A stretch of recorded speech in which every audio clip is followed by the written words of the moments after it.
आइए आज हम एक नई स्टोरी को सुनेंगे। क्या आप लोग इस तारे को देखकर आपको किसी चीज की याद आती है? कोई स्टोरी या कोई भी बात आपको बाइबल में से याद आती है इस तारे को देखकर? हाँ, मुझे एक स्टोरी याद आती है। यस, आपको पता है पिछले क्लास में हमने सुना था कि बुद्धिमान पुरुष चमकते हुए तारे को देखते हुए यीशु बालक को ढूंढने चले गए और वहां जाकर उन्होंने कुछ लोगों से पूछा, यहूदियों का नया जन्मा राजा कहाँ है? क्या आपको पता है? उस तारे ने उनको उस जगह पर लेकर गया जहाँ पर नन्हा बालक यीशु मसीह था। तो वे सब बुद्धिमान पुरुष उस तारे का पीछा करते करते यीशु के पास गए और उन्होंने यीशु को दंडवत किया। वाह, बहुत ही अच्छा। जब पता है हेरोदेस राजा को पता चला कि एक नया राजा जन्मा है और नए राजा को मिलने के लिए बुद्धिमान पुरुष आए हैं, तो वो हेरोदेस राजा बुद्धिमान लोगों से कहने लगा, आप जहाँ कहीं आपको ये बालक मिले तो आप मुझे बताना, क्योंकि वो तो चिंतित हो गया था। हाँ, क्योंकि वो नहीं चाहता था कि उसके स्थान पर कोई और राजा बने। हाँ, फिर भी वो बुद्धिमान पुरुषों से कह रहा था कि आप जाओ और उस बालक को ढूंढो।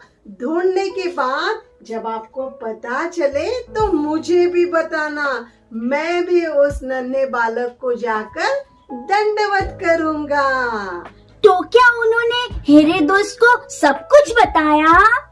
नहीं, क्योंकि पता है जब बुद्धिमान पुरुष यीशु नन्हे बालक के पास गए, उन्होंने उसको दंडवत किया और लोबान, सोना, जो कुछ उनके पास था उन्होंने अर्पण किया। और जब वे वापस जाने के लिए निकल रहे थे तो उनको एक स्वप्न के द्वारा परमेश्वर ने चेतावनी दी कि तुम हेरोदेस को कुछ न बताना, सीधे अपने घर चले जाना। ओह, मतलब परमेश्वर ने उनसे कहा। हाँ, तो इसीलिए वो दूसरे मार्ग से अपने घर वापस चले गए।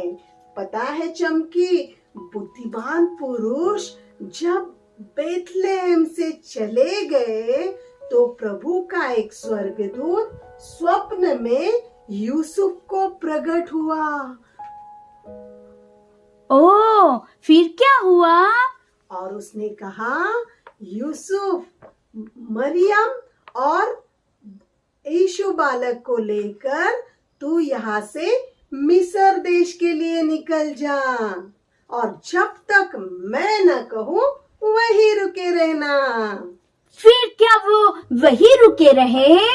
तो पता है यूसुफ ने मरियम को लिया, नन्हे बालक को लिया और उनको मरियम को गधे पर बैठने के लिए उसकी सहायता की और वो सफर के लिए निकल गए। और जब अंधेरी रात थी उस समय भी बड़ी मुश्किल से उसने मिस्र तक अपना सफर पूरा किया। और लेकिन पता है चमकी, वो वहां पर नहीं रहे, क्योंकि कुछ ही दिनों के बाद जो हेरोदेस राजा था, जो नन्हे बालक को मारना चाहता था, उसकी मृत्यु हो गई। और इसीलिए फिर से एक बार यूसुफ को स्वर्गदूत ने स्वप्न से बात की और उसे कहा, अब तू मिस्र से जाकर अपने गांव, अपने मातृभूमि सुरक्षित रह सकता है। ओह, मतलब परमेश्वर हर बार उन्हें स्वप्न के द्वारा बात कर रहे थे। हाँ, तो पता है यूसुफ को हर समय स्वर्गदूत के द्वारा मार्गदर्शन मिला और परमेश्वर ने उन्हें फिर से एक बार अपने गांव नासरेत लेकर गया और वहां पर यूसुफ अपने पढ़ाई का काम करते रहा। और इस प्रकार से परमेश्वर यूसुफ को, नन्हे बालक यीशु को, माता मरियम को अपने गांव सुरक्षित लेकर आया। वाह, ये तो बहुत ही अच्छी बात है। पता है चमकी, परमेश्वर ने यीशु बालक की रक्षा की, क्योंकि वो एक दिन बड़ा होकर हमारा उद्धारकर्ता बनने वाला था। और परमेश्वर ने बेथलेहम, मिस्र और नासरेत, जहाँ जहाँ यीशु बालक था वहाँ वहाँ उसकी रक्षा की, उसे संभाल के रखा। उसी प्रकार परमेश्वर हम सब से, हमारे परिवार से प्रीति करता है, उनकी रक्षा करना चाहता है। तो क्या परमेश्वर हमारी भी रक्षा करना चाहता है? हाँ, और हम देखते हैं कि नन्हे बालक को उसके माता पिता के द्वारा परमेश्वर ने किस रीति से संभाला, और उसी प्रकार हमारे लिए भी परमेश्वर ने अच्छे माता पिता दिए हैं जो हमारी रक्षा करते, हमारे साथ रहते हैं, है ना चमकी? हाँ, मेरे भी माता पिता मेरे साथ रहते हैं और हमेशा मेरी रक्षा भी करते हैं। बिल्कुल सही। लेकिन चमकी और बच्चों, क्या आपको पता है, क्या आप सोच सकते हैं उन बच्चों के बारे में जिनको माता पिता ही नहीं है, या जो अपने माता पिता के साथ नहीं रह सकते हैं? क्या उनके लिए आप कुछ सोच सकते कि वो कैसे रहते होंगे? उन्हें कितना बुरा लगता होगा ना मिस? यस, तो इसीलिए हमें ऐसे बच्चों से प्रेम करना है और उनके लिए भी प्रार्थना करना है, और परमेश्वर को हम धन्यवाद दें कि उसने हमारे उद्धारकर्ता यीशु की इस प्रकार से रक्षा की और उसे हमारा उद्धारकर्ता बनाया। कितनी खुशी की बात है ना चमकी ये?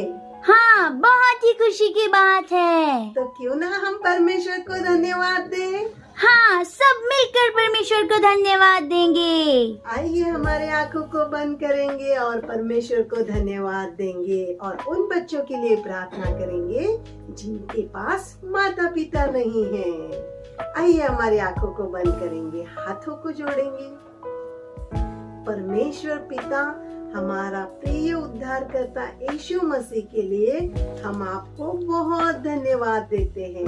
आपने उन्हें संभाला, उनकी रक्षा की।